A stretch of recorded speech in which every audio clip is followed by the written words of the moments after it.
और कभी छत्तीसगढ़ का वो बस्तर जहां नक्सलियों का बोलबाला और आतंक सालों से व्याप्त था, अब गोली की जगह धुन और स्कूलों की घंटी सुनाई देने लगी है। यानी बस्तर अब बदल रहा है। छत्तीसगढ़ से चुन चुन के लाल आतंक का सफाया हो रहा है। जवानों को नक्सलियों के खिलाफ लगातार बड़ी सफलता मिल रही है। यानी सरकार की रणनीति और जवानों के शौर्य और साहस से नक्सली अब घुटने टेक रहे हैं। देखिए रिपोर्ट। दरअसल प्रदेश में नक्सल की शुरुआत बीजापुर से शुरू होकर अन्य जिलों में फैली थी। अब आज स्थिति ये है कि जहां से शुरू हुआ वहीं सिमट कर रह गया। एक के बाद एक ऑपरेशन अभियान सरकार की नीतियों से प्रभावित होकर आत्मसमर्पण और गिरफ्तारी ने भी नक्सल संगठन को तोड़ कर रख दिया है। अब नक्सल का खात्मा मार्च 2026 से पहले हो सकता है। वही ऑपरेशन को लेकर डीजीपी अरुणदेव गौतम ने बताया, छत्तीसगढ़ पुलिस के लिए और माओवाद विरोधी आंदोलन अभियान के लिए ये सबसे बड़ा दिन है मेरे हिसाब से, क्योंकि जब शीर्ष नेतृत्व न्यूट्रलाइज हुआ है तो इसके बाद इस आंदोलन को बिखरने में कोई बहुत बड़ा वक्त नहीं लगना चाहिए। आज पूरे बस्तर के लिए, छत्तीसगढ़ के लिए और पूरे देश के लिए बहुत महत्वपूर्ण दिन है कि माओवाद का शीर्ष नेतृत्व समाप्त हुआ है और मुझे उम्मीद है कि बहुत जल्दी ही पूरे बस्तर और पूरे देश से माओवाद का अंत हो जाएगा। और इसको जो हमारी समय सीमा दी गई है माननीय केंद्रीय गृह मंत्री द्वारा 31 मार्च 2026 तक, हम उसके पहले ही माओवाद का अंत करने में पूरी तरह कामयाब होंगे। ऐसी हम सब का ऐसे संकल्प है और ऐसी हम सब की आशा है। वही बस्तर और दुर्गम क्षेत्रों की स्थिति को लेकर मुख्यमंत्री साय ने कहा, देश और राज्य की सुरक्षा के लिए नक्सलवाद खतरा है। छत्तीसगढ़ समृद्धि, संस्कृति, विरासत के लिए घने वन जंगल, कई जनजातियों समुदायों के लिए जाना जाता है, जो लंबे समय से नक्सल की चुनौतियों से जूझ रहे हैं। नक्सलवाद ने बस्तर क्षेत्र के लोगों को हिंसा के चंगुल में रखे थे। अब इनकी कमर जवानों ने तोड़ दी है। इस सफल ऑपरेशन, जिसमें दंडकारण्य स्पेशल जोनल कमेटी के कुख्यात करोड़ों रुपए के नामी नक्सली बसवा राजू सहित 27 नक्सलियों को मार गिराया। वहीं प्रदेश के वरिष्ठ नेता रायपुर सांसद ब्रजमोहन अग्रवाल ने जवानों की बहादुरी को सलाम करते हुए शहादत को नमन किया और कहा कि छत्तीसगढ़ देश को नक्सल मुक्त करने के लिए शहीद हो रहे। नक्सलवाद समाप्त होगा तो छत्तीसगढ़ में तेजी से विकास होगा। हम हमारे जवानों को सैल्यूट करते हैं कि हमारे जवान छत्तीसगढ़ को और देश को नक्सल मुक्त कराने के लिए वो शहीद हो रहे हैं। परंतु नक्सलवादियों को जितना नुकसान पहुंच रहा है और नक्सलवाद समाप्त होगा तो छत्तीसगढ़ तेजी से विकसित होगा। देश के प्रधानमंत्री जी, देश के गृह मंत्री जी और हमारे प्रदेश के मुख्यमंत्री जी, तीनों के संयुक्त प्रयासों से हमारा छत्तीसगढ़ और पूरा देश नक्सल मुक्त होगा और विकास के रास्ते पर बढ़ेगा। हमारे सुरक्षा बल के जवानों ने नारायणपुर के अबुझमाड़ इलाके में गोलीबारी में 27 कुख्यात नक्सली न्यूट्रलाइज किए हैं।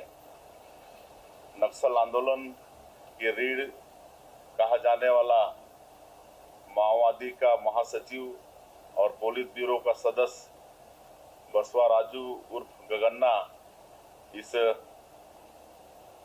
कार्यवाही में ढेर किया गया है। इसकी गिनती माओवादियों में नंबर 1 के रूप में होती थी।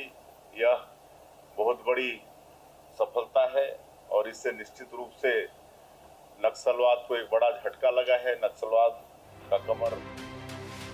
मुख्यमंत्री विष्णुदेव साय ने एक तरह से अंतिम चेतावनी देते हुए कहा कि सरकार शुरू से ही कहते आ रही है कि हिंसा छोड़िए, गोलीबारी की भाषा छोड़िए, विकास की मुख्य धारा से जुड़िए। आपके साथ सरकार न्याय करेगी। सरकार पुनर्वास नीति के तहत सभी योजनाओं का लाभ देगी। वहीं लाल आतंक के खात्मे को लेकर सरकार और सेना के जवान लगातार चरण दर चरण आर पार के मोड में लड़ाई लड़ रहे हैं। दूसरी ओर विपक्ष में बैठी कांग्रेस सरकार पर समय समय पर कई सवाल उठाते आई है। पूर्व मुख्यमंत्री भूपेश बघेल ने करेगुट्टा में 15 दिनों तक चले ऑपरेशन के बाद नक्सलियों के भाग जाने को लेकर सरकार पर हमला बोला। वहीं कांग्रेस का यह भी आरोप है कि नक्सल की आड़ में उन तमाम जल जंगल जमीन बचाने वाले ग्रामीणों को मौत के घाट उतारा जा रहा है।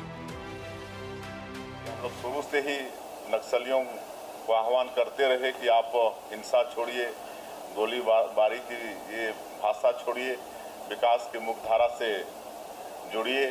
आपके साथ सरकार न्याय करेगी, आप लोगों को अच्छा पुनर्वास देंगे।